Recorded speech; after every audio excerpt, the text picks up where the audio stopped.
Hey guys, Paul Cohelen, the JRNY podcast, episode 1. I've got Clare Levi Saunders, long-term friends, business relationship.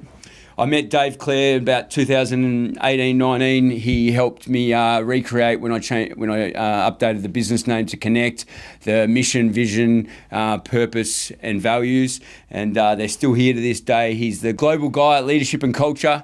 I got Levi Saunders that known for about the same time, and he was the main man at Digital Hitman with Brad.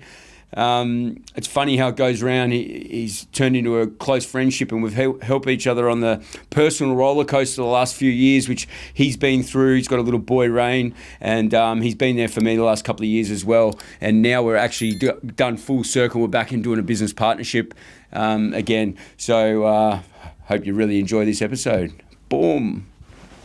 As resilience, there's two things to resilience, right? You have to, most people don't understand what resilience actually is, right? So resilience, one, is a strength. So if something happens to you, it can bounce off you. I don't think it's what's shifted is people's perception of what leadership is now. Yeah. Okay. So we've always believed in evolution first, right? Evolution as a natural state of business, and that we should look at, human beings as, resources for humans, not humans as a resource. And you lead people and you manage resources and people as a resource. And the world's just starting to work that out. What's changed is that, especially with AI and technological advancements and stuff like that, all this stuff that we've moved away from human doings, getting back to being human beings again, right? Yeah. But the problem is we don't know what it means to be a human being in the workplace anymore.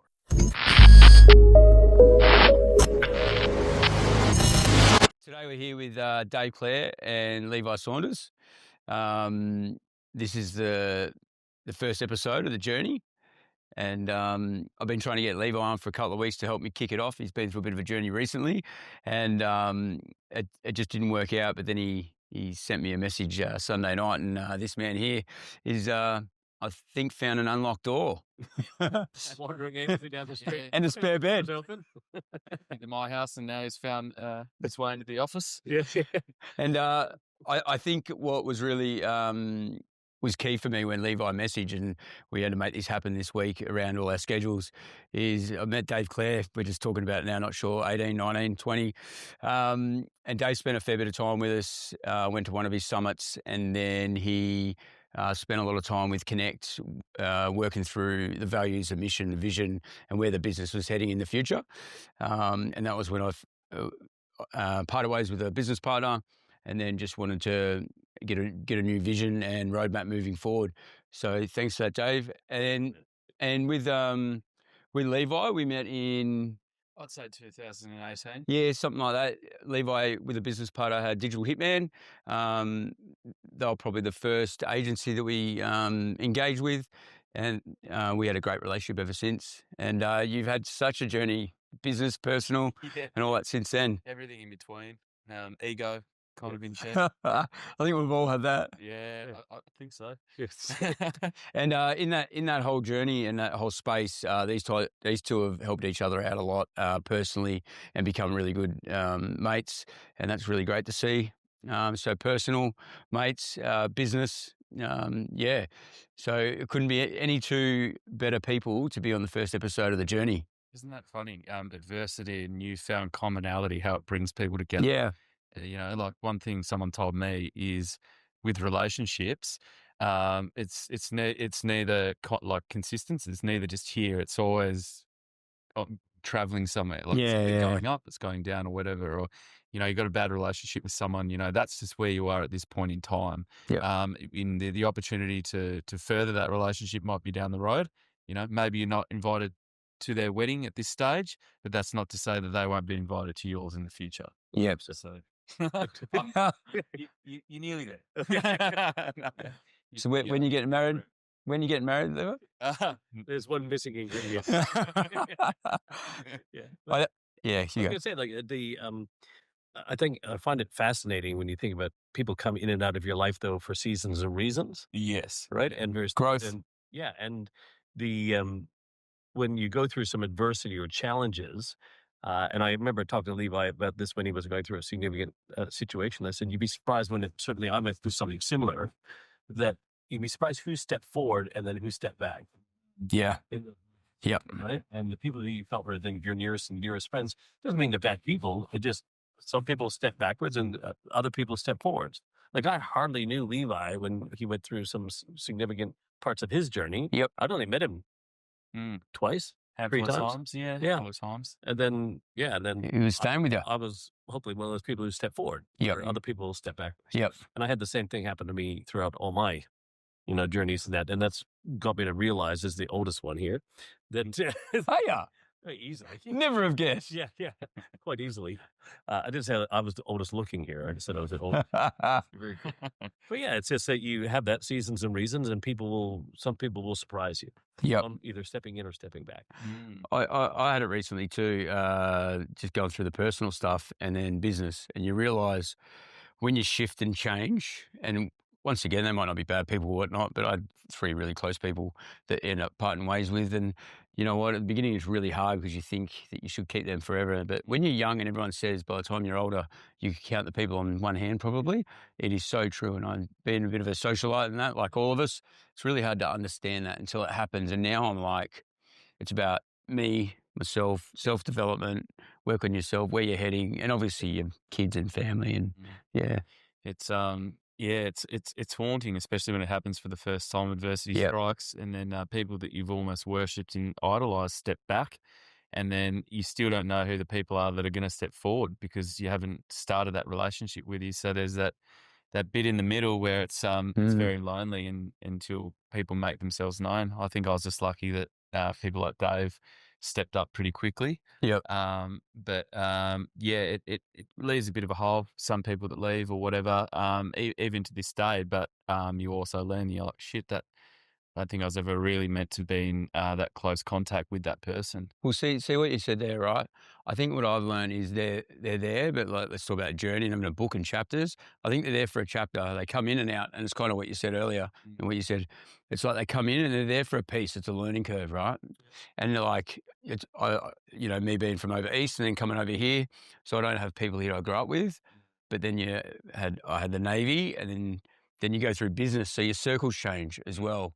And you look back on that, and, some people you're still close with oddly, but I think the really close ones are the ones that if you don't talk to for 6 months, 12 months, and then you pick the phone up, I think they're real key. But other people just come in and go, and that's okay as well. Yeah. Of what I also noticed, that people that hold you to the person you are, the way that you were, they don't See the growth? Yeah, they don't see your evolution. I've noticed that those people inevitably can't possibly stick around forever. Yep. Because they just hold you to who you were 10 years ago or something like that. And it's just very noticeable. Yep. So Dave, risk, resilience, and roadblocks. I know you've had plenty of them because you probably taught me a bit. Taking plenty of risks. Beat up many roadblocks, and yes. Well, give us a risk that might have turned into a bit of resilience or a roadblock. Well, I'll tell you about the risk. And I took the risk because of surpassing roadblocks and building resilience. Yep. Okay. And so it was actually 2017 when I decided to start Circle Leadership in the format that it's in today. I've been doing leadership development in 3 continents, 30 odd years as a practitioner and everything, and had multiple businesses. And, I would say I've gone under virtually twice. And then I went back into the trenches and, led organizations to make sure I wasn't one of those who couldn't do teaches and all that sort of stuff, and turned around some amazing organizations. And then when I started Circle Leadership, the first year was like horrific. It bombed. Like I went out there and I was like, it was just virtually went through all what was left of the savings, everything we had, and put a lot of pressure on us financially, obviously, in my relationship with my wife. And I remember sitting in our garage, we were sitting there, and like literally there was a pizza box on the floor. And I said to her, I said to her, like, please understand that if I have to sleep in that pizza box or on a friend's couch or whatever, I'm going to build this thing. It's the last, I'm not getting another job. I was 50 years old at the time, or just under 50. And I'm like, I'm not going, I'm going to build this thing. And if I have to sleep in that, I'm willing to do that. And now I'm asking you if you'd like to come on that journey with me. If you don't, I would totally respect and understand that. But I'm not going to have another job. I'm unemployable. I'm going to build this thing no matter what it takes. And so I took the risk. And then here we are today with a team in U.S. team in Australia. My daughter runs. I was about to say, and your daughter's running the company. Like, Talk about role model and Yeah, she's definitely the boss. Although we don't have bosses, we have coaches, not bosses.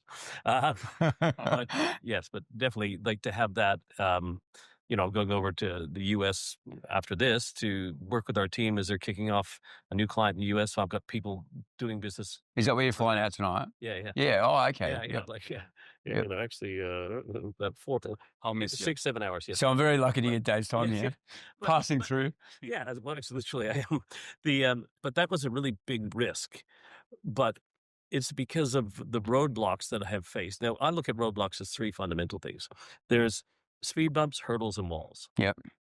Speed bumps slow you down. Yep. Hurdles you have to jump over, and walls perceivably are made up in your mind as impenetrable barriers. And usually here. Yeah. This is it. They're made up in your mind.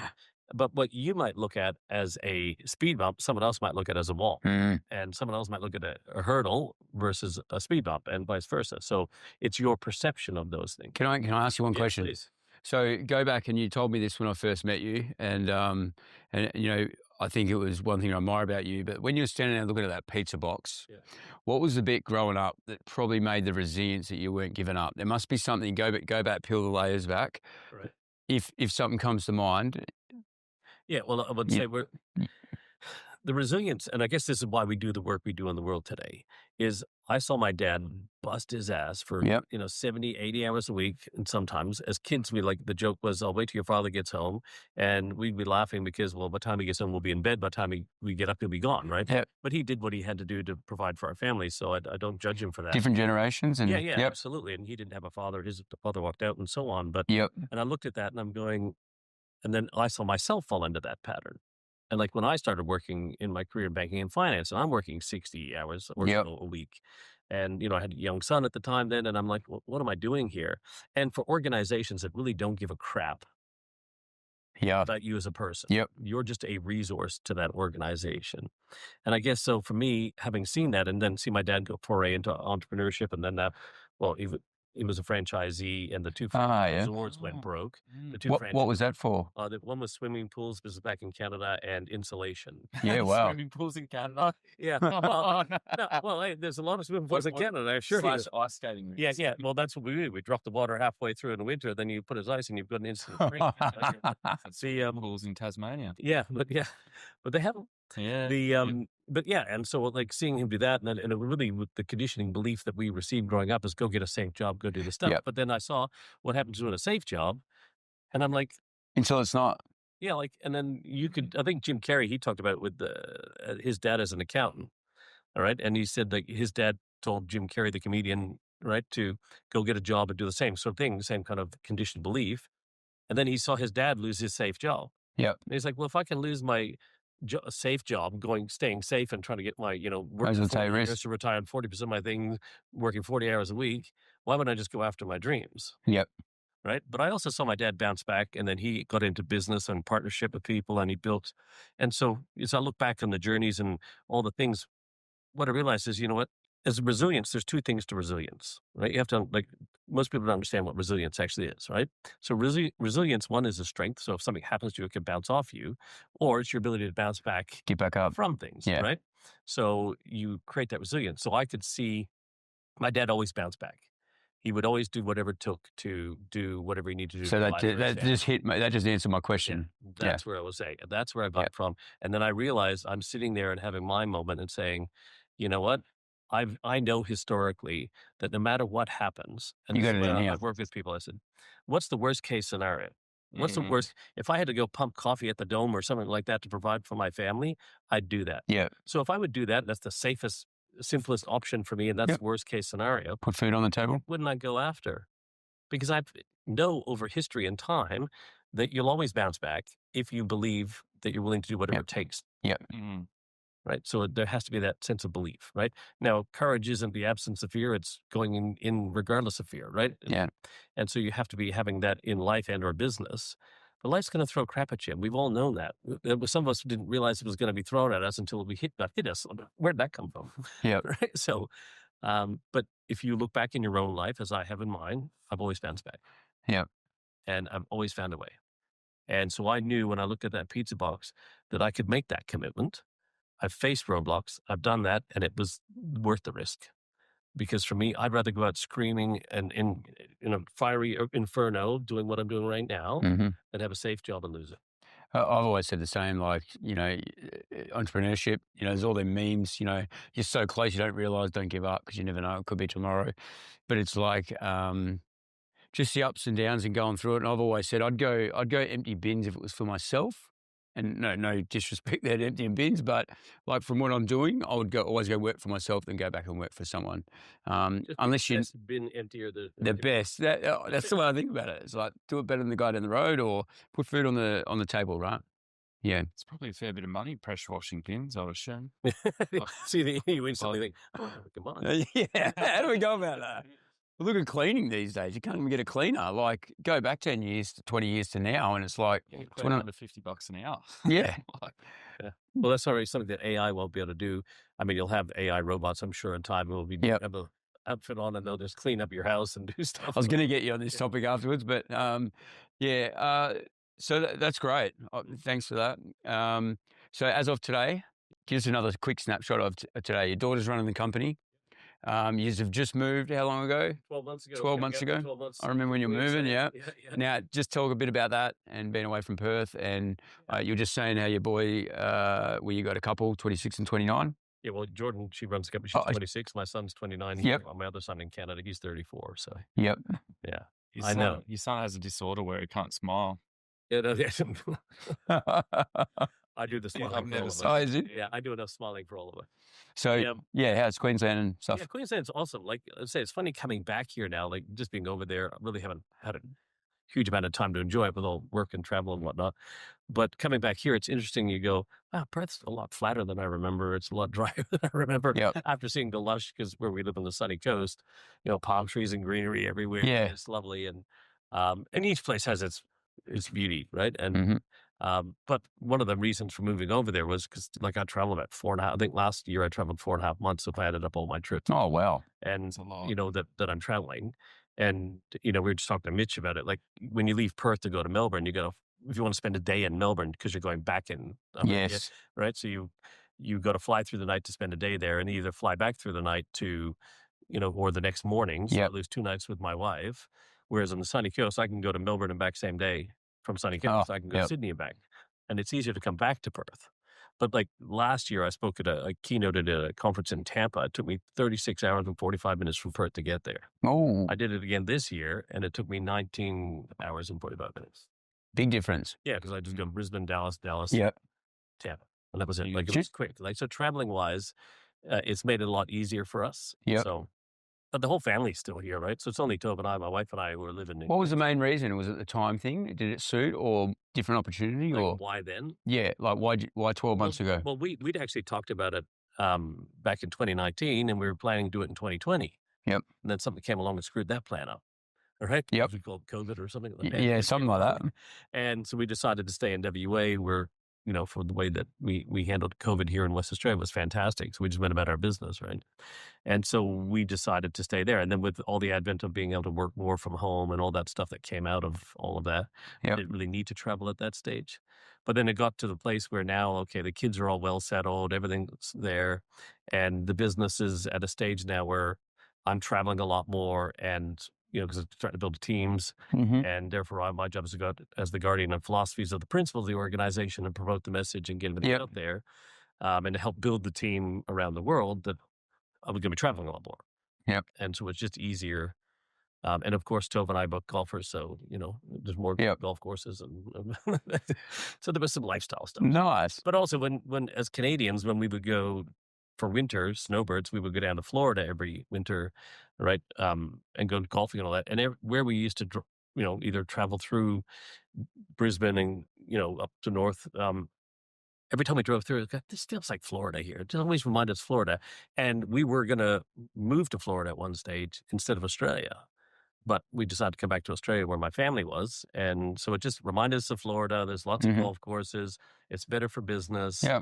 And, the kids were all settled and building their own lives. And it was our turn to then, have a different lifestyle, and then allow me not to have to be away as much, especially domestically, but internationally also easier for me to get. Yeah. So you say 10 hours on that last one, by the sounds of it, a bit over. Well, I've got Melbourne to Dallas. Once I fly to Melbourne tonight, then I go Melbourne to Dallas is 16 hours. Yeah. Well, 15 and a half or something. Just on your journey, just reflecting on it again, I haven't spoken to you for a long time in person.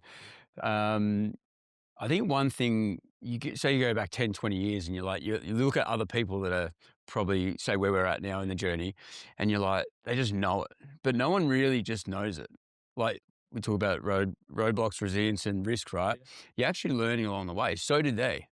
They might be ahead or someone might be behind. But I think that's one of the biggest pieces by just watching you then. You're learning along the way. You don't just know it. Someone might think you do, but you still got the same, doesn't matter what point you're at, you probably got bigger problems the more you go on, the more risk you take. But just go back to the leadership piece from when I met you, Dave. So you just started the Circle Leadership year before, 2 years before, whatever it was. What do you think, and generations this change as well, and learnings and technology, what's one or two key leadership points that you could probably say that might have shifted a bit then, you do a little bit different, or was evolved? Yeah, well, it's just quite funny because we were talking about this with the team this morning on our team meeting. I don't think it's what's shifted is people's perception of what leadership is now. Yeah. Okay, so we've always believed in evolution first, right? Evolution as a natural state of business, and that we should look at human beings as resources for humans, not humans as a resource, and you lead people and you manage resources as a people Yep. and a resource, and the world's just starting to work that out, and the generations are helping with that. Like younger generation, I don't want to work like you guys had to when you're your age. I don't want to be treated like. And we call them lazy, but they don't have to. No, I guarantee they're not lazy. They have a great work. They're smarter. They're 100% smarter.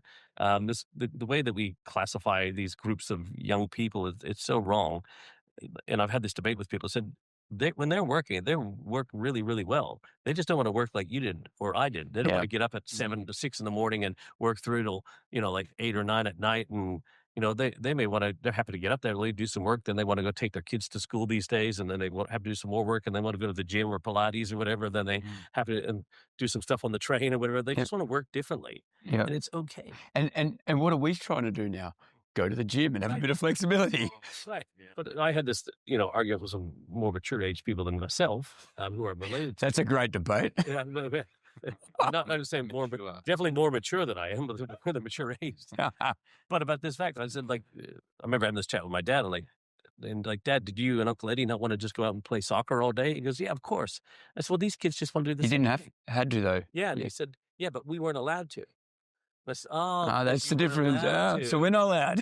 When we live in a world where you could possibly do that, then why wouldn't you? Yeah. So what's changed is that, especially with AI and technological advancements and stuff like that, all this stuff that we've moved away from human doings, getting back to being human beings again, right? Yeah. But the problem is we don't know what it means to be a human being in the workplace anymore.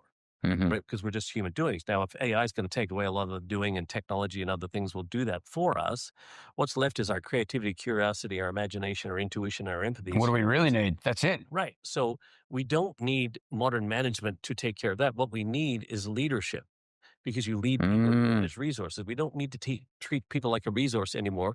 Not that we ever should have, right? But we don't need to do that anymore. So what we need is more leadership in the world.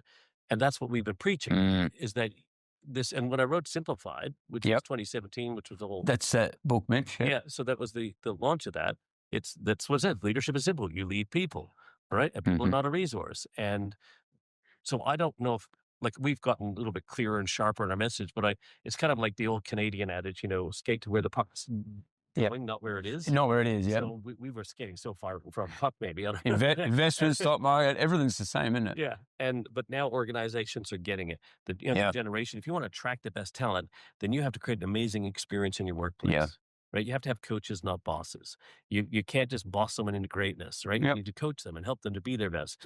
Create an organization where they can bring their best self to work, and they become even more of what they're capable of while they're here in your care and beyond. Just on that, I think every industry right now, go and try and hire someone. Insurance, business, or it doesn't matter, digital, whatever, right? It's hard to actually get people, right? Now, I always, even recently hiring, I had a few people ask me, so what do you really want? And I'm like, that's not the question anymore, not for me, not for a long time, because it's like, what if they're not out there? Then you've just pigeonholed. Yep. It's like, let's keep it a bit broad. They're like, what salary, what hours, you can't do that, because you'll get no one. So I come back, I've just hired a guy from an international broker, and he wanted 3 days, he wanted flexibility because he travels. He's just coming off the back of it, but he goes in, I don't know, 8, 9 months, he goes, I'll come on full time. But if I just went, sorry, full time, this, that, wouldn't have got him. Yeah. And it's insurance is really hard to get good brokers at the moment. And yeah, just to that point, right? It's all changed.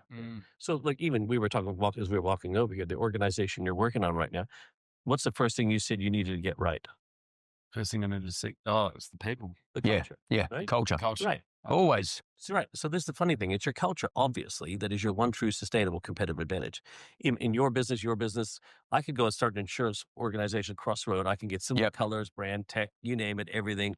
I can use similar product services, tech stack, everything Yeah. the same. What's the one thing I can't copy? Culture. Right. Your ability to capture the spirit of your people. And so once again, from a leadership point of view, Mhm. this is why then it's your culture. Obviously, it's your people. So we need leadership that can capture the spirit of people, not manage people. Can I? I've got to touch on this. So why it resonates with me so much is obviously in the last 18 months, I've been, until the start of this year, I was in the background of Connect a lot. And me being out of the business, I thought I had all these people, East, West Coast, all that kind of stuff. But what shifted and why a couple of people left is because I wasn't in here and the same leadership, motivation, culture wasn't in there, right? Like I'm really flexible, motivated, energy, all that kind of stuff. And, my fault in the end, but I just learned a lot from the shift. Yeah, the business kept running, but did we lose clients? Yes. Did we, did things change? Did people change? Was it different? So it just really taught me a lot. Like that was a really big roadblock and learning curve. Yeah. And I just resonate with that so much. Yeah. Well, I assure you, we don't learn from our successes. We only Definitely learn not. from the mistakes that we Yep. made. Great that you can reflect on it. Oh, Yeah. mate. Huge. Yeah. You wouldn't believe how many people that can't actually self-reflect. It's That's called ego. it's maybe not in its Or a bit of fear as well, failure. And some people just can't look at themselves. the first thing you said to me today, just before this, I said, just give me a few points, Dave. I haven't seen you for a while. And you're like, nearly went bankrupt twice. It's the best learning and reflection. Not that anyone wants it. You went wrong. I could tell you all the wonderful successes, but they only came because of those things. Well, the reason we're on here, the journey, is like, it's get both. We can all sit here and go, we won this client, or we done this, or we turned over revenue, like, which a lot of people throw out there out in the public, but it's like what really got us where we are today. And like me and you talk about, we catch up a bit now and we talk about this heaps. And, but, the whole diamond comment, right? Like the under pressure. But the last 4 or 5 months have been really challenging for me. But the reward and the purpose and the feeling when you get through it, though, when you dig your heels in, you're like, fuck it, I'm going to I'll come out the other side, and if you can go, I know I'm going to go into a hard spot here. This is what I've been doing to myself to get through it. You're like, when I get out that other side, yeah, it'll be amazing. Well, when you think about the biggest shifts you've made in your life, the lessons, it wasn't from you achieving something amazing. It's kind of a big thing that shifted the way that you look at things. And, you use the word evolution, we're here to evolve the world of work. I've been preaching evolution since 2017, and now everyone's talking about the need to evolve, right? And Become fashionable. Like it's, but I learned that the hard way. Like back in 2005, when I went through my separation and divorce, I had my business, my leadership and personal organization business back in Canada. Yep. And we were so growth focused. Everyone's like growth focused. Please let me assure you that growth is the number one thing that kills businesses. Yep. All right. You can grow broke. Yeah. Because growth about how do we be more for more and serve more and get more, and then we need more and more and more. Then you got to feed that beast. So everyone's so focused on getting bigger, but very few people are focused on getting better. Yeah. And so we were so focused on growth. And also what I realized is, I had a team of 7. And, 7 people out there, facilitators, coaches. We're probably the number 1 team in Canada. And the things were going great. Then went through divorce, and then half the team left because my wife was my partner in the business. Yep. And then that caused a rift in the business. But then I also realized is that we were living and dying by the program. We were like, if you got to sell the next program, you got to sell the next. All right. And then, so I learned that we had no sustainable cash flow. So we lived and died by the sale, by the contract. And it was all based on programs. And programs have a start and finish date. So everything we do today is process, not program. We don't sell programs, we don't offer programs. Everything we have at Circle is a process, Mm-hmm. right? It's a system, right? So we've systemized the way that we work with our clients and provide a system to our clients. So it's an ongoing process. Yeah. So there's no start and finish dates. So in terms of programs. Also, we're building a recurring revenue plus new revenue type model if you want to talk straight business. Yeah. Yeah. And so from a resilience point of view, I don't have to live on the roadmaps that we do. Yep. We have our next 90 business evolution system that our clients go in. So and 7 out of 10 of our clients we do roadmaps for go into that, Mm-hmm. right? On average. So now we have recurring revenue that keeps coming Mm-hmm. in. So we built resilience into the business so we don't have to live and die by the contract. Yeah. All right. And the same thing, we work with the clients. But I learned all that from not having all that and From the pizza box. Right. And well, no, that was the pizza box. It was the journey to build that. But going back to 2005 when that happened, and then 2008. So I went through my divorce 2006. Then 2008, the global financial crisis came. Now here in West Australia, people like, because that's why I call my dad, like, Dad, like I've just lost another 70% of my business, lost half through that, and another 70% because we had a lot of it automotive, and Obama reached in and took the plants out of Southern Ontario back to the U.S., which understandable. And all of a sudden now I'm gone, Dad, and I started to diversify into a few things, different other industries. But man, I'm just like, my dad's going, what crisis?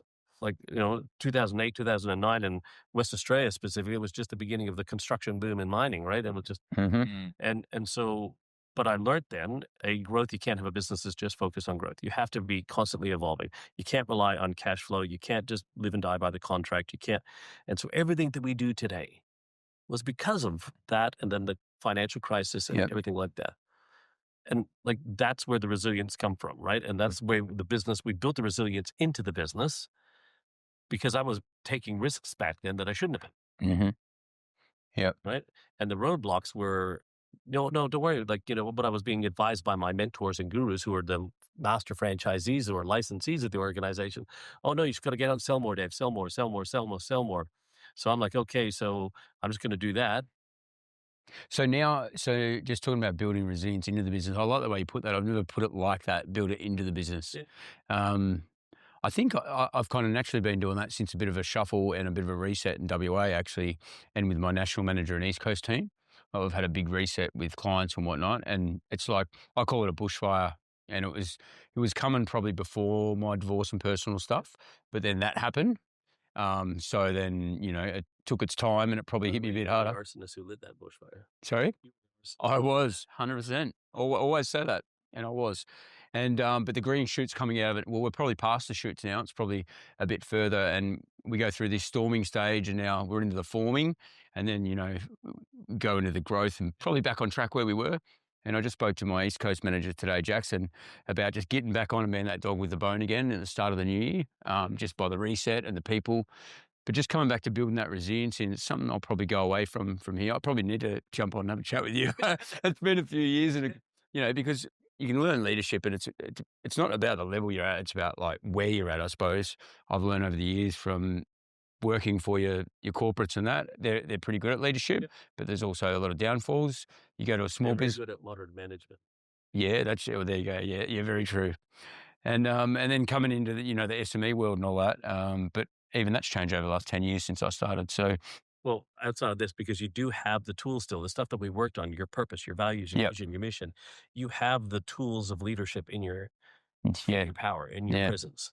And it might just need a refresher on how to bring those back into life to the highest level for you to use them as tools, not just stuff that sits up on the walls. So I'll tell you something, Dave, and it sinks in my head. I told these guys when we worked through it with the digital team, and we revamped the values, but I think it took about 4 weeks or something to get the values done. I can't remember exactly, but you're up on my whiteboard and a piece of paper, and we're going through it, and you're like, you'll be already doing it. And when it clicks, it'll click, and you'll probably never change it. Right. Like, it's evolved, but they're actually the same still, right? Because when I had this lady in and we were revamping the branding 2 years ago, I'm like, you're not changing any of it. And we evolved it. I actually really like it, and we weren't going to change much, but it stayed on the same. You'll bang on. There's no point changing when it clicks, and because we all work a certain way, and it usually comes from management or the owner, the culture and the values, and it's something that's stuck with me heaps, and I always say it. Yeah, and like it's funny because like you look at your purpose that the problem you guys are passionate about solving. Understand, build trust, and educate. Right. That defines you, but it doesn't confine you. Mm. right? So your purpose defines you, but it does not confine you. So you could be doing that with this here and that there. You know, we've all been told with a strong enough why you have many hows, many whats, Yeah. that sort of stuff, right? Well, that's the whole point of it. It's there. So your resilience comes from having a clear sense of purpose. If your business does not have a clear sense of purpose, it will be very difficult to build the resilience in, because, hey, this just tells us why we're here every day. And it's now we know why we're here. What way are we going to deliver that? Or, hey, this thing, does that rejected this purpose, yes or no? If it's a no, that if it doesn't reject at it, keep doing it. If it does reject at it, why are you doing it? Yeah. All right. So it should help there. That gives you strength. It should bounce off. Right. One of the key effects of resilience. Or if you get pushed, you have to go, well, hang on, this is why we're here. This is what it is. What other way can we do it? What else can we do? What other ways can we bring this? Because it doesn't confine you. There's more than one way to find for it, right? So then you have the ability to bounce back. That way didn't work. Okay, let's do it this way. Yep. Right. And this is why having these things are so important, to build that resilience into your business, because it starts with that. Because actually your culture should become a shield, and it creates like a magnet, right? You want to talk about resilience? So what are the two aspects of a magnet? What are the two things a magnet can do? Positive and negative. Yeah. Push. Pull. So attract and repel. Yeah. All right. So basically you can attract in, if you have the right culture, the people that you want, but it will also bounce off, repel, bounce back. Correct. Resilience in your culture becomes stronger, and purpose is the seed of culture. It's the first decision making. And I'll go put my broker hat on and the business risk bit.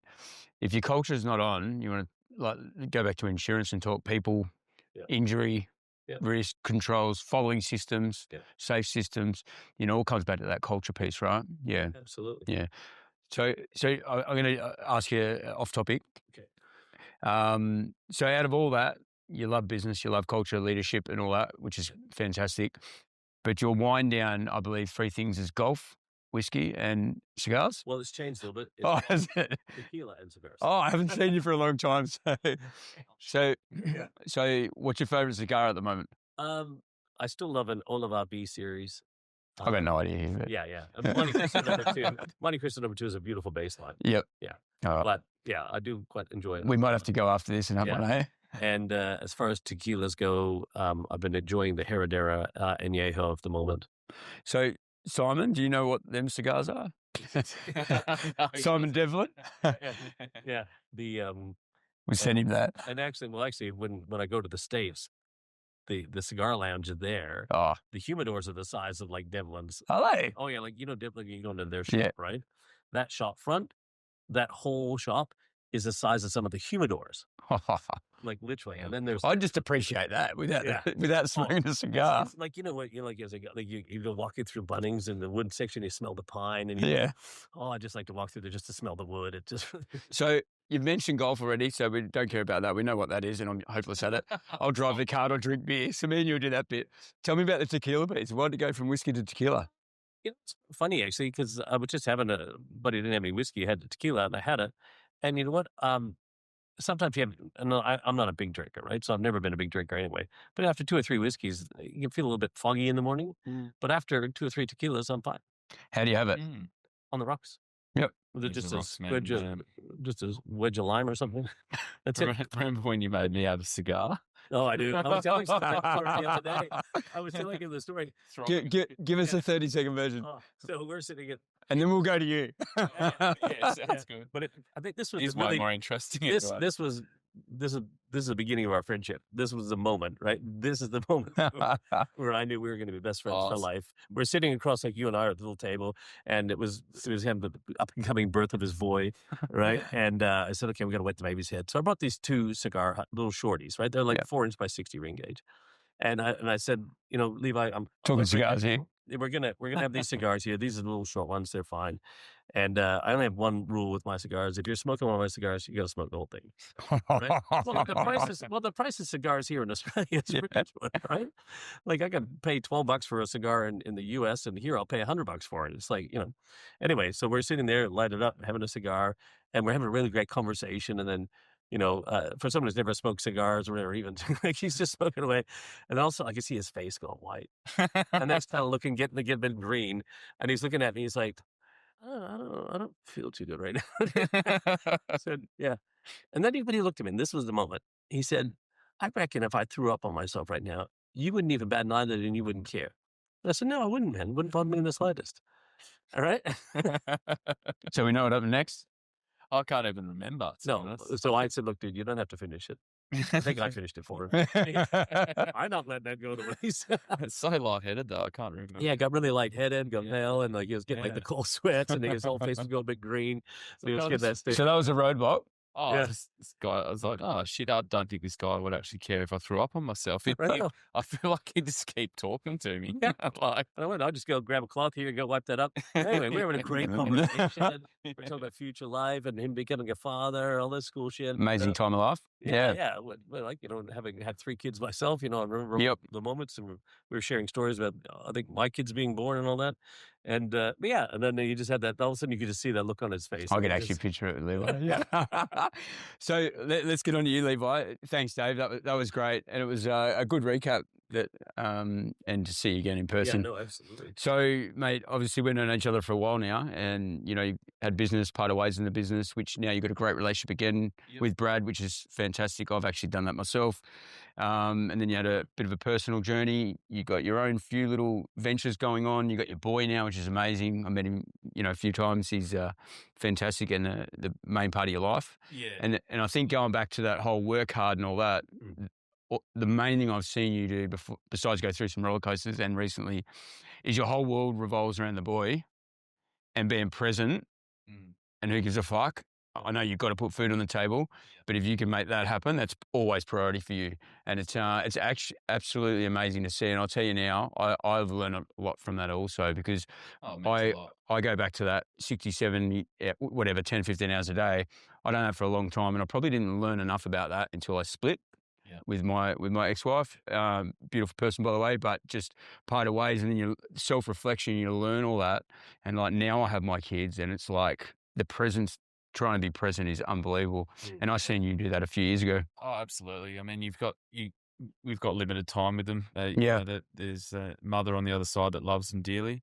And, you've got to utilize that time with them and be present. And everything in one sense it revolves around them, but they also need to see you being fulfilled in yourself at the same time as well. Yeah. So it's a bit of both.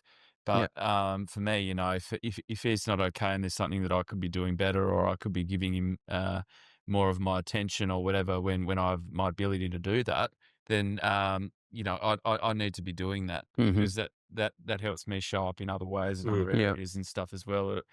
Something that Dave helped me with, and sometimes it's not until you see them upset or like little indications or little behaviors, and they mirror you and all that kind of stuff, and then you realize very quickly, what's important.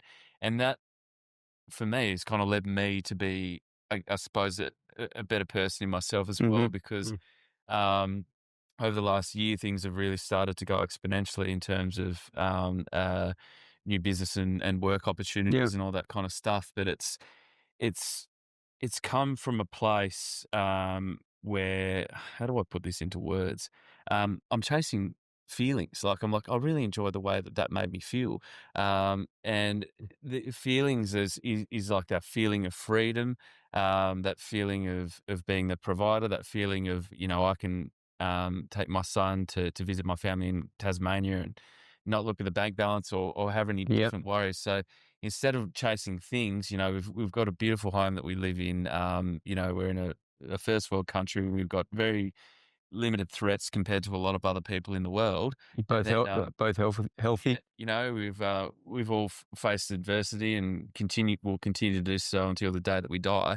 But then you're like, geez, I really like the way that I felt in that moment with my son. How can I protect that? How can I get more of that? And then from there, I've been making some really good decisions. Yeah. And then I'm like not worried about being someone or something, or worrying about how much money comes in. It's more kind of how the behavior of what's coming in, how that, you know what I mean? So I like what you said there, because going back to what's been instilled in us and growing from a different generation, survival, I always call it the old school survival generation, and how we get trained. And it's like, you've got to have a house, you've got to, have the things, not feel the things, right? Yeah. And now, like, from big shifts, splits, having kids, all that kind of stuff, you start to learn that purpose, or getting through that adversity time, the feeling on the other side of that, or even just being present for your boy, or the love, being there for him. Feeling around other people as well, like, you know, being able to relate to you Yep. in changes in your life, and all these different people in all different situations, being able to feel them, have the opportunity to help them to exercise their own feelings and pain, and you know, being able to relate to people on another level is just been amazing. I think it comes back to that emotional intelligence bit and empathizing for other people. Oh, totally. Stop and listening. Yeah, All that stuff I think comes into when you start to learn a bit more about that. Yeah, absolutely, and the opportunities present themselves when you are actually listening and you do actually care. Mm. I don't think there's been points in my life where I'm at point blank range not cared with people. I haven't had the ability that I do now to empathise with them, because there's certain things that I hadn't got through. So I feel like any form of adversity. One thing I've noticed over the last 5 years, and there's a lot of men in Australia that struggle in family related issues or whatever, and they seem to go one way or the other. And some men capitulate and they can't cope, and there's issues with suicide, depression, and Yeah. substance and all sorts of issues. And then there's a lot of others that get faced with diversity, and it's the making of them. So I've made that decision for myself and for my son, and I take great pride. I don't think I've saved anyone as per se, but I've been able to challenge a lot of people's thought processes when they're in the middle of adversity, and kind of help them on the. It's pretty amazing, right? I think going back to what you were saying, I think it's that focus bit. You know, I think growing up, our focus is go work hard, drive, build a business. Like that's what you were doing, right? You started digital hitman, all that kind of stuff. But now that's not your focus. But it comes with it naturally if you get your priorities and your focus right. I think the pursuit of happiness. Yeah. So it's all a part of it, but my why is so much greater now, and my why isn't a physical thing anymore. It's a state of mind, and it's certain feelings that I enjoy that I can dip into in any moment, or you know, right now, because I'm pursuing that. I'm creating an environment where that. We go back to what me and Dave were talking about before, and I reflect on this heaps, right? Like when I first separated, it's like you could work out, instead of worrying about trying to fix the other person, work on yourself, right? And it comes back to this bit, being happy, right? But why are you thinking like that now? Because of the hard resilience fucking roadblocks that you went through. It's the same as business or personal, right? I've chatted to Brad about this in Digital Hitman. I mean, I had a lot going on at the time, and you know, I found myself in a situation where I couldn't sustain managing, you know, quite a decent sized business. And you know, he wanted to part ways with me at the time, and for a long time after, I knee jerked, and I wanted to go into self storage in an innovative way and do all these bits and bobs and do all these things, and you know, I resented him for a while as well after that, and he knows that, but you know, then I stopped focusing on him and stopped focusing on the reasons why things didn't work out and what people did to me, didn't do to me, or whatever. That was the moment, right? He didn't do shit to me. He was a great business partner. And then I start to realize that I dug my own grave, and I got things to a certain point, and then this happened for me. And then I, you know, even the knee jerking and all the bullshit and the ego that came after it, it's all worked for me and taken me to this moment. But you know, I look back in those moments, I was like, you know, I didn't want to be the best marketer. I wanted to be known for being the best marketer. There's a big fucking difference. And now I just enjoy being the master of my craft. The moment you put that hand up and you just look in the mirror, hold the mirror up. I always talk about this a lot because I've had to do it fucking heaps. But the moment you hold that mirror up is a shift, right? And you actually listen to it as well, not just hold it up, say it, and then I was under siege by my mind in those situations. Most of us are. Yeah, and you know, I would have been at times it would have been an absolute nightmare to work with. And you know, it's all taken me to this point in time, and now, you know, opportunities present themselves every day. But because I'm so clear on the way that I want to feel, I'm also able to distinguish what is an actual opportunity and what's going to be a burden. But what's your purpose? You told me the other day. What's my purpose? Yeah, you told me the other day. I've got my why. My why Was about creating better experiences for myself and Raid. Yeah. So you said creating better experiences for freedom or something like was it? Yeah, better experiences that I guess it breeds freedom. I know that's not right. exactly what I And said. it could be but so It's such will a- this yeah. create better experience or freedom that allows better experience or something, right? So Yeah. whatever it is, will it do this, yes or no? And if not, why are you doing it? Well, Yeah. a big part of that is protecting your state of mind. Correct. Like if there's people out there that are invading your state of mind, then I now believe that you must do the hard yards and take action immediately to ensure that you're not in a situation or position where someone can attack your state of mind the same way. You've got to take the steps. But you have boundaries now. Yes. And with boundaries, then if someone tries to resilience. The resilience piece, yeah. And I've been such, and you said this to me, I'm going to say it back to you. It's been an absolute privilege to be a cheerleader on the sideline of your evolution. Yeah. And like you said, on your success, but for your evolution, to see how you've evolved from that person that we welcomed into our home at that time through to who you are today, the resilience you've had, because you built those boundaries so that when something hits it, it bounces off. Yeah. But the only reason it bounces off is because you fortified those boundaries with action. Right? Because now you're taking action on those things, right? So like you said, you're saying like, when this happens, you need to do this with it. Because that proves that it exists. If you don't take any action. But that action also comes from sitting in the ditch for such a sustained period of time. Yep. And what made you? So you just said, you mentioned about 10 minutes ago about the whole, you could go this way, you could go this way. Yeah. Or it could be a bit of a mix, right? Or you're there and then you shift to the bit. I'm going to dig my heels in, and I'm going to, yeah, exactly. And I'll do it through analogies. And okay, nice. So do you like Game of Thrones? Never watched it. So there's anyway. Keep going. That didn't work. We were the last people to watch it. Yeah. We didn't watch it when anyone else did. We finally succumbed ourselves to There's watch it. like this breed of people, they're like the Living Dead or whatever. And that's what it was perceived to be at that time in the series. And they were so sinister and so horrible, and they were going to take over everything or whatever. And they were so bad that you had to see them to believe them, like to believe that the evil or the sinister could be that bad. Real. Yeah. I saw the result of a lot of men and women not confronting their issues, the sustained compounding pressure of what that not facing your fears in so many different levels, what that can actually look like and what that can do to you and how that can erode you over and over. I've had a lot of people talk about these horror stories of unresolved issues. Spanning well over a decade, and kids involved, and and I watched a lot of videos and things like that, and I kind of thought to myself, geez, if I don't find a way to move forward, could be 10 years. You only get one life, and you're not going to get any younger, and you're not going to get any more prime physically, or in some goes back to the safe job or taking the risk. So I saw it, and I was and it scared the shit out of me.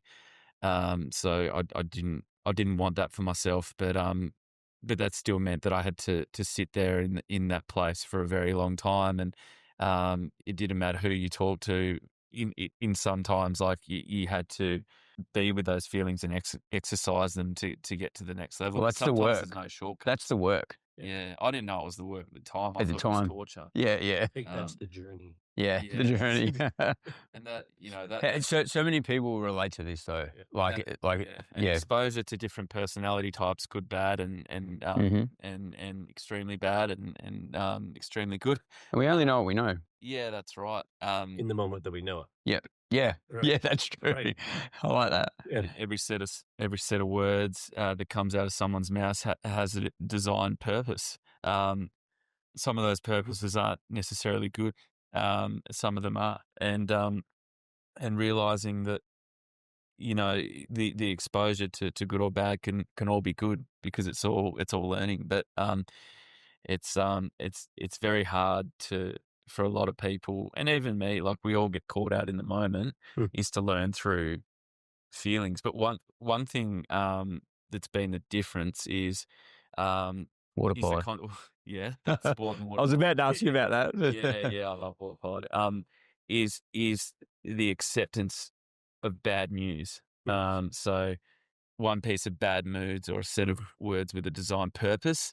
5 years ago, it might sideline me for 3 weeks where I wouldn't do much. And I get you. and I'd just survive for three to 5 weeks. That same set of bad news, maybe it's a different set of words, but it's a similar intended purpose or whatever. You could come from anyone, a family member being ill or whatever.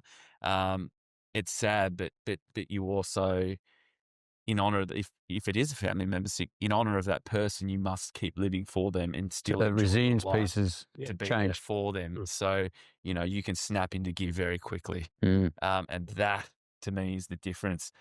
It's acknowledging that these things still affect you, and you are a human. It's something to do with your family or whatever, but when and how much you can be in control of. And I think you can only build that muscle by progressing through life. Yeah. But what you said, and this is where the bounce off and bounce back, right? Yeah. You were talking in the early days, you were a victim. Things were happening to you. You felt that things were happening to you.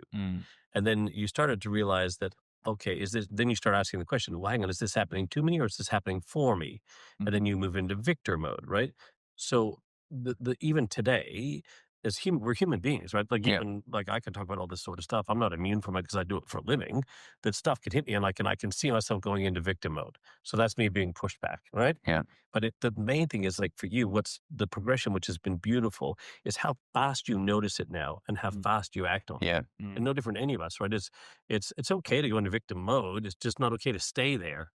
Okay, and it's because you're human. How do you respond to it? Right. Yeah. And then, so how long does it take you to notice it? Yeah. And then to respond to it? Because then it gets to stage for some things, well, this instantly is coming. It's like, oh, this is just happening for me. Yeah. And that's where it bounces off you, because this is just something that's happening. I reckon I must do that once or twice a week now. And that's probably what's helped me the last 18 months a lot.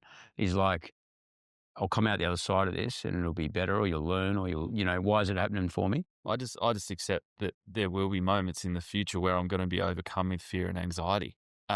We all are. Yeah. But that ability to recalibrate and reload is, oh my God, satisfying. Yeah. Like it's not an attitude of you can't fuck with me. It's just like, let's continue on. Yeah. Okay. So take that to the boxing ring. The thing you told me about. Yeah. Let's talk about that. Because what you This is said a then, real little micro story. there was a really wicked moment in the fight. So you can talk whatever you want about the fight, but that moment, you know what I'm talking about? Yeah. When you realized? Yeah. No, I'm happy to talk about that. I remember you told me that the next day as well. That was so cool. Like, just firstly, my opponent, Michael, me and him are developing a very a deep friendship, and Paul was also sponsored me, and one of the guys at the start that kept me in it. There was tears, there was lack of sleep, and there's a lot of stuff I've got to maintain in my life around boxing. Turns out everyone else had the same problem. Yeah. Not alone. You weren't unique. There was single parents. There was everything. There was kids at the boxing gym with their iPads and their puzzles and whatnot. We just formed this big community. So, How good. but the boxing fight itself, I mean, the training was really hard. I bled more than anyone else. Mike and I probably both struggled a bit to pick up the skills. I'm quite a sportsman myself, and I found it really hard. Can I just comment on this? So I reckon once or twice a week, I've seen Levi coming 3-4 weeks coming up to it, and we're talking about the sponsorship piece, and I was like, oh, I'm already sponsored this other thing, but he come around my house and we had a sauna, and he's like, it'll really help me. He was anxious about the fight. He was nearly quitting. He was also anxious about asking people for money because, he didn't feel comfortable fighting. And then the moment he said that, he left, and I said, mate, I'll just do it anyway. Just make sure you stick into it. And then from there I think we sat in the sauna, but every time I speak, it was like, oh, this, or I might not be able to do it because it was a bit of probably a try and get out in his mind thing and justify. And I'd go, but how much are you improving? And then he'd go, oh yeah, I was, got my jab right, or whatever it was at the time. And I think it just gave that little positive. It was probably once or twice a week, wasn't it? Yeah. That you like quit, but it was a defining moment. Stay in. It was good. Because it led to me getting the other sponsors and everything else across the line. It was so good. John Schultz as well is someone that I admire. He initially asked me as well, and he didn't tell me to do it. He just said, I just said, look, I'm a busy man. I've got life going on. He goes, what do you got going on? He goes, that's fine, Levi. I was running marathons and employing 500 people, but if you feel like you can't do it, that's fine. And that, I was like, fuck it.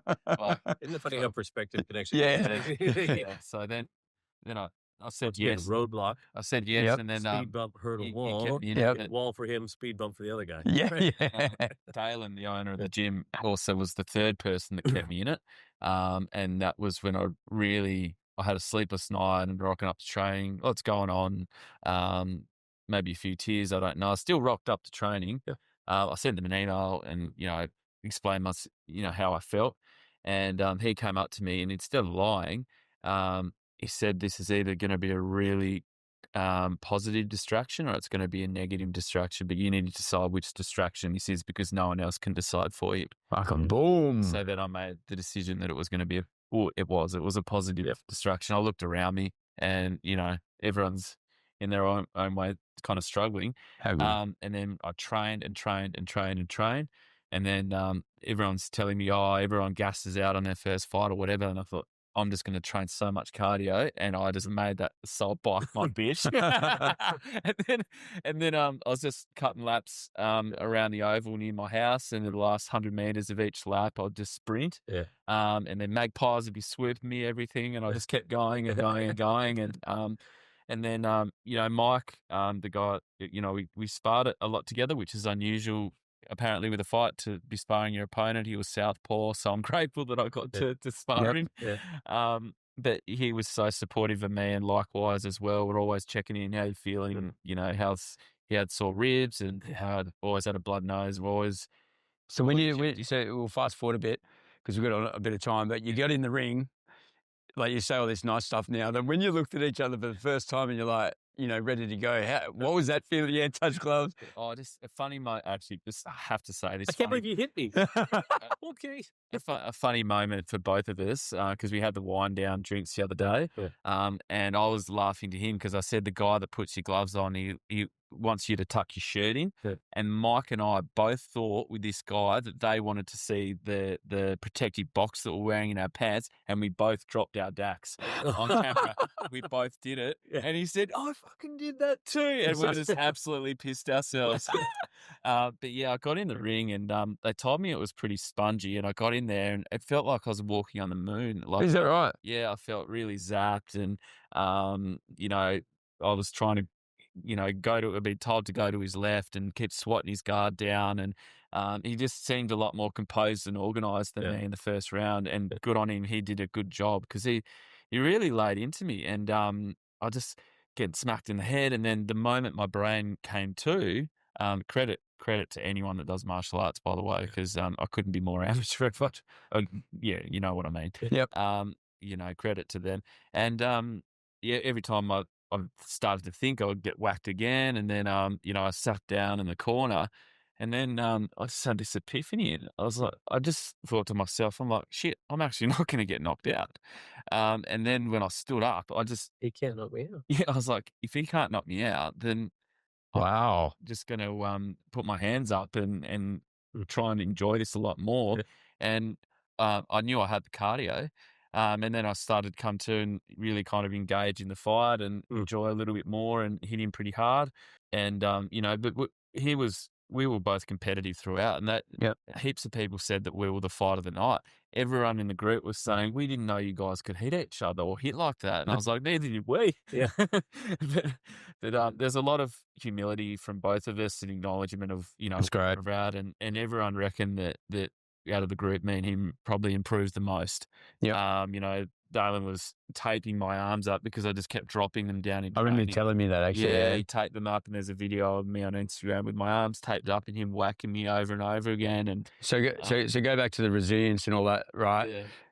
3-4 weeks beforehand, and how many times you quit, how many times you probably try to talk yourself out of it, because all that kind of stuff. And I know the personal stuff you had going on, so definitely not throwing stones here. It's a credit to you. And what was the outcome in the night? I was able to win. But What was the feeling like after it? And it's not to do with Mike there; it's just to do with yourself personally. I here. got to the end of it. I had no idea where I was. It was a bit like that. Fucking tears, everything. And I was I was so not gassed out, but I was just like I'd unloaded. Yeah. Like I unloaded on Yeah. Michael. And he unloaded on me too. And we got to the end of it, and I was just so exhausted. Like, and there was a relief when the thing got. I forgot that the winner was even going to be announced. Yep. And then and then my hand went up, and I couldn't believe it. Yeah. And then because Dalen will tell you, I had no idea, like, if I was going to win or whatever. And like a typical boxer may do, have a bit of a babble on the microphone after as well. Yeah. And Yeah, then, blood running down your face. Yeah. and I think I went over, awesome. to Dave, and Dalen, he got in me and goes, "You're a fucking psycho." Like, but Nice. everyone loved it. Yeah. Everyone Yeah. was talking about it. And Are you glad you went through that journey? oh, mate, I can hold that moment for Yep. the rest of my life. What did it change? What did it change? I'll tell you, that I mean, everyone can endure so much more than what they think. yeah.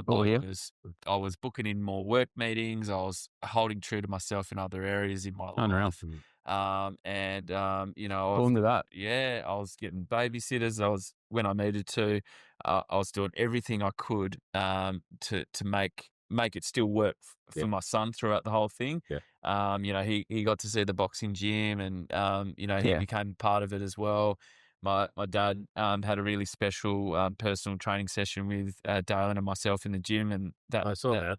yeah, That was he awesome. was just going on and on and on about it afterwards, and that was a really special moment for us as well. So all my friends and everything became a part of it. I was worried about filling tables for the event, and then I ended up filling 2 tables come so together. easily, but it was different people than what Yeah. I thought. On the And table. we had a great time too. We really enjoyed it. It was awesome. Yeah. Oh yeah, no, I just went upstairs now to spew in a shower, and then came back down and just started partying. Did you have a cigar up there? No. Oh, we know what brings it on. But, thank you, Paul, for sponsoring me and Yeah. encouraging me to do it. No, it's good. And I feel like our relationship is, it's bloomed and it's gone to a whole new level as well. And there's a few people that I've noticed in the last 5 years that have actually, sat in things a lot less time and progressed a lot more in terms of certain things that go on outside of their life, and it's so admirable. And you're one of those people. Yeah, thanks. Appreciate it. It just it says a lot. Yeah. It says a lot. That radical acceptance, that wanting to enjoy your life, Yeah. like allowing yourself to enjoy the life the way you have. Yeah. It helps me. People with similar wavelengths will come together, and that's why I think other people go, different wavelengths, and we're in similar situations, different points. Your understanding of yourself, like, that you're a fucking small doses person. Yeah. You know that when I've spent a whole day with you, I'm cooked. But it's funny now, like, Yeah. because we understand Paul and we understand Levi, Yeah. and you were never not someone that I would enjoy hanging out with. We've just gone to a whole new level. Yeah, it's of great. connection, and Yep. and it's awesome. And I want that for other people, and I hope I get that with other people. And I'm sure I will. Along the journey, I think just touch on quickly, and then we'll probably wrap it up. This, basically a double episode, because normally it'd just be one person. Just quickly, why this is really important for all of us, I think, whatever that is. But your water polo has been a big piece. I know I joked about it before, but I know how long have you been doing water polo for now? About 5 years. Yeah. And I just remember a couple of times when you really got into it, you stopped drinking, your water polo got fitter. Yeah. I think that helped you get through a lot of them hard times that you went through Oh, just when your think, world was changing, right? Well, I'm a trained phys ed teacher. It's swimming at a national level in my late teens, I suppose. Sport's always been a big part of my life, and for a while there, I drifted away from sport, and I was more fixated on myself and the way that I looked rather than how I performed. In terms of having the big muscles in the gym and all that kind of stuff. And you spend a bit too much. Probably, who gives a shit, right? Like, I spend a lot of time in front of the mirror worrying about how I looked rather than what. And then I found water polo through different times in my life, and just how wonderful sport is as a whole, but competitive and team sport. And that was just your thing. Oh, it still is. Like, I played a practice game last night. Like, you find some sports later on in life, and then there's people that have been doing it their whole lives, and can you compete with those people? Nah, not really, but you can as well. But Yeah. I just get so much enjoyment out Awesome. of it, to low club level, and again the people in the club. It's also a great release at that. Like, when you got less stress and anxiety, Yeah. whatever going on, that kinetic energy built up in you, and then it's so Yeah. intense. And then every once in a while you find the back of the net, and it just feels amazing. Yeah. Yeah, about the feeling. But you're that feeling, but that also when you're in a game of water polo, it's so intense that you can't think about anything else. You can't think about any other worries or successes or whatever. You're in the pool and you're playing water polo. Yeah. Boxing was the Ball in same. your face. Boxing was like a whole new level of that. And you got something you're really good at and something you've just begun, but both of them are the same feeling. Yeah. Effort, Yeah. getting through it, the challenges. Absolutely. And also not worrying what people think. I mean, we won't go into it, but my walking video for the boxing was pretty questionable. But you just got to ride that human train as well. Yep. And I'm not a professional fighter. I'm just going to do something that's hilarious. Yeah. And I could hear people laughing backstage as I was walking in, like people just shocked. Yeah. I wasn't surprised. I saw it like, oh yeah, let's leave that. Yeah. So, yeah, look, I think we'll wrap it up. Before that, question, very quickly. Yeah, go. So, what has it now inspired you to do? Because if you passed through those Yeah. barriers, you broke through all those things you were telling me the other day, that now you're going to do this and now you're going to do that. Like, you opened your mind to all these other cool things you can do. And this is really, I think, one of the most important things. It's great to break through those barriers, but all of a sudden you have a much greater capacity for greatness, right? You increase your capabilities. That's your Outside your capacity. comfort zone. That's right. Yep. Right. So you've now created your greater capacity. And what are a couple of things that you're going to be doing now? I sort of jetty swim. Oh. Just signed up to the Port to Pub, and then I've Unreal. aspirations to do something a lot bigger. So going to be asking myself the question whether I can do that thing throughout. Yep. But yeah, just the next challenge. It just it changes everything else. It makes work better. You're like, how are we going to have the time for that? We've all got the time. Yeah. It's Just whatever's priority. Yeah, that's right. But We're all busy. you'd be surprised how much you can fit in when you're passionate on a few different planes. Yeah. But if I said to you 5 years or whatever, 4 years ago, when we sat down at that moment, said, hey, don't worry, you're going to be in a boxing match. You're going to be running No down the way. city to surf thing. You're going to Mid do whatever late it is. 30s. And you're going to do all this stuff. So don't worry about it. Well, you'd have gone, are you nuts? Yeah. How old are you now? I'm turning 37 in a few weeks. Oh, yeah. Nice. So, Nice. But the thing is, like, you just don't know. Like, in Yep. the moment. Yeah. But this thing, when you go through the resilience, you build the resilience, you take the risks, you do these things that this is all about. The other side, and as we said, the feeling on the other side now. So anybody watching or learning from this, look at Levi's story. Look at his journey that Yeah. he's gone through. Your journey, my journey, it doesn't matter. We're all where we are now because of that. And it comes back to here. Through it. Yeah. Most strongest thing is our mind, and it helps us so much. We really don't work on that. But it's the one that protects us so much as well, and it's meant to, right? But it's it's breaking through that, getting outside our comfort zone, and I think we've all done that at times. But why I wanted to start the podcast off with you, like when we talked, was just watching you go through that fight and at the end. I think that was it was key, right? It was perfect timing to suit the journey, the book, the chapter, and I think you did close a chapter there because you've risen and grown in so many ways. So it's awesome. I challenge you to do something like that. Yeah, I really, you said that to me. Yeah, I really think it'll change your life. It's changed my life. I'd really encourage you to do it. Yeah, definitely. So I'll definitely support you. Yeah, awesome. I'll take on the pillow fighting champ. There's a pillow fighting in the A pillow fighting with the wife, or no. There's actually a pillow fighting tournament now in the boxing ring. I think that's more my speed. hey, Does sense of humor come from your dad? Yeah, clearly, yes. hey, question for you. I think we've gone through a lot there. You mentioned someone before about getting on this podcast about the journey and that, and you guys are the ones that have helped me kick this off. So, just who was it? And I'll make a point of reaching out and get you to intro me. It'll be really good. The person that I think that you should interview. Yeah. I think you should interview Dalen from the boxing team. That's who it was. Yeah. Because another thing that this has really cemented in my mind is how he measures success. And he everyone in that gym loves him. There's mums with newborns that come in that might find it hard to train somewhere else. And he's literally nursing the baby while these mums are training. He's a bit of weeping. Yeah, literally. And you know, he's a father of 6. His children Mhm. love him, and he's one of the happiest people I've ever met. And So he's like what we're looking to be as well, role model, kids, you know, all that stuff. I just think he would be amazing. I haven't met him before. You talked about him a lot through your boxing journey, so it'd be Yeah. great if you give us an intro. Yeah. Oh, I would love that. And Yeah, me yeah. and him connected. Yep. You know, Awesome. just a lifelong friend for me. Yeah. What about you, Dave? Anyone off the top of your head that you recommend? Oh, well, I would have recommended Levi, but he's already here. No, I'd have to think about that, but I'm happily to, very much so. Now I understand what it's about. Yeah. I'll know a bunch of people who will be in there, but Awesome. oh, yeah, that's good. No, thanks, Dave, and thanks for popping in on your trip through to overseas. Yeah. No. So we might try and sneak a cigar in, or a quick feed, or something like that. Definitely. I don't know, but I don't. face over here. Well, you got to carry a brown paper bag with us, don't you? But Plain bags. I won't see this guy as much, but I'll see you. But thanks heaps, Levi. I really appreciate it. I think it worked well. So a bit of a double episode all in one, so it took a bit longer. Really appreciate it. We're going to continue this, keep momentum now, because this man over here, Mitch, he's going to kick my fucking ass if I don't keep the momentum. So yeah, thanks. And Well, the easy way is to cut this into part 1 and part 2, and then you have 2 episodes. Right? Okay, so you guys talk about this after we. I should wrap it up. No, thanks, guys. Appreciate it heaps. Yeah, cheers. Thank you. Cheers.